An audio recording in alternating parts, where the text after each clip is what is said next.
Assalamualaikum warahmatullahi wabarakatuh. Izin memperkenalkan diri, nama saya Mita Rahmawati dengan NIM 211420116. Di sini saya akan mempresentasikan mengenai etika profesional akuntan publik untuk memenuhi kuis mata kuliah auditing. Seorang akuntan publik harus memenuhi etika profesional yang mempelajari perilaku baik dan buruknya seorang akuntan sejauh yang dapat dipahami oleh pikiran manusia yang membutuhkan pelatihan dan penguasaan terhadap suatu pengetahuan khusus sebagai akuntan. Di sini ada 5 kode etik profesi akuntan publik, yaitu yang pertama ada integritas.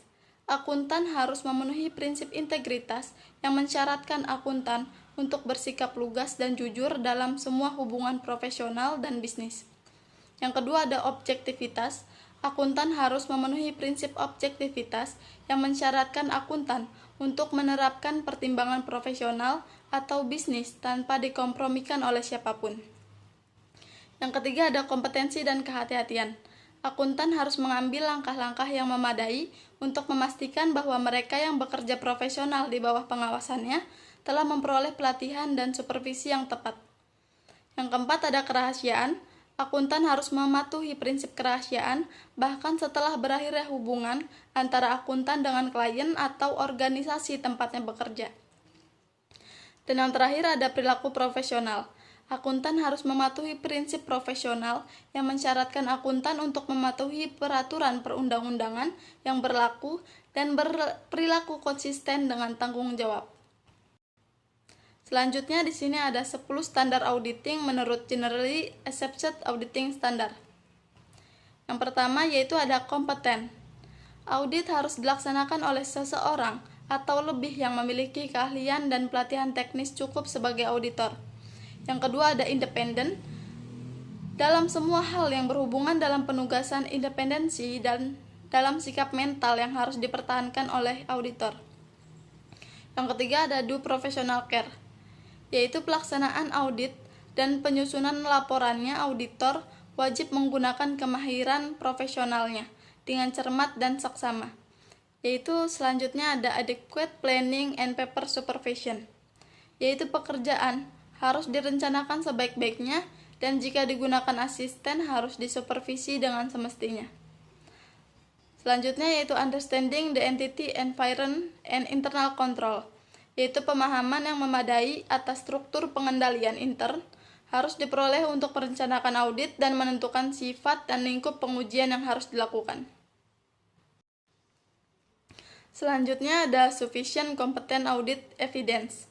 Bukti audit kompeten yang cukup harus diperoleh melalui inspeksi, pengamatan, pengajuan pertanyaan, dan konfirmasi sebagai dasar yang memadai untuk menyatakan pendapat atas laporan keuangan yang diaudit. Selanjutnya itu ada financial statement, yaitu laporan audit harus menyatakan apakah laporan keuangan telah disusun sesuai dengan prinsip akuntansi yang berlaku. Selanjutnya ada konsistensi the application of GGAP, yaitu laporan audit harus menunjukkan keadaan yang di dalamnya prinsip akuntansi tidak secara konsisten diterapkan dalam penyusunan laporan keuangan periode berjalan dalam hubungannya dengan prinsip akuntansi yang diterapkan dalam periode sebelumnya.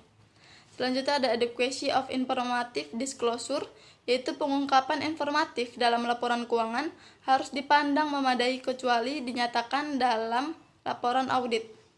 Yang terakhir ada expression of opinion, yaitu laporan audit harus memuat suatu pendapat mengenai laporan keuangan serta menyeluruh atau suatu asersi bahwa pernyataan demikian tidak dapat diterima.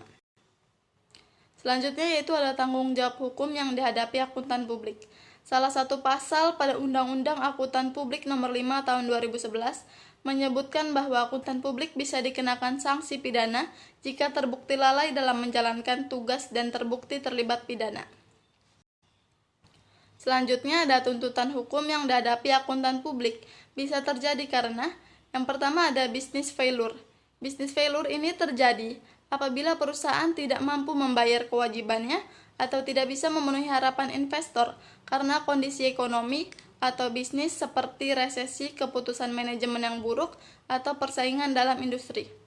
Yang kedua yaitu audit failure, yaitu terjadi apabila akuntan publik memberikan opini yang tidak benar karena gagal memenuhi persyaratan-persyaratan yang diatur dalam standar auditing. Yang ketiga yaitu ada audit risk. Seorang auditor mungkin saja menaati seluruh standar auditing, namun masih gagal mengungkapkan salah saji yang material karena adanya kecurangan yang disembunyikan sehingga sulit dideteksi. Sekian presentasi dari saya mengenai etika profesional akuntan publik. Wassalamualaikum warahmatullahi wabarakatuh.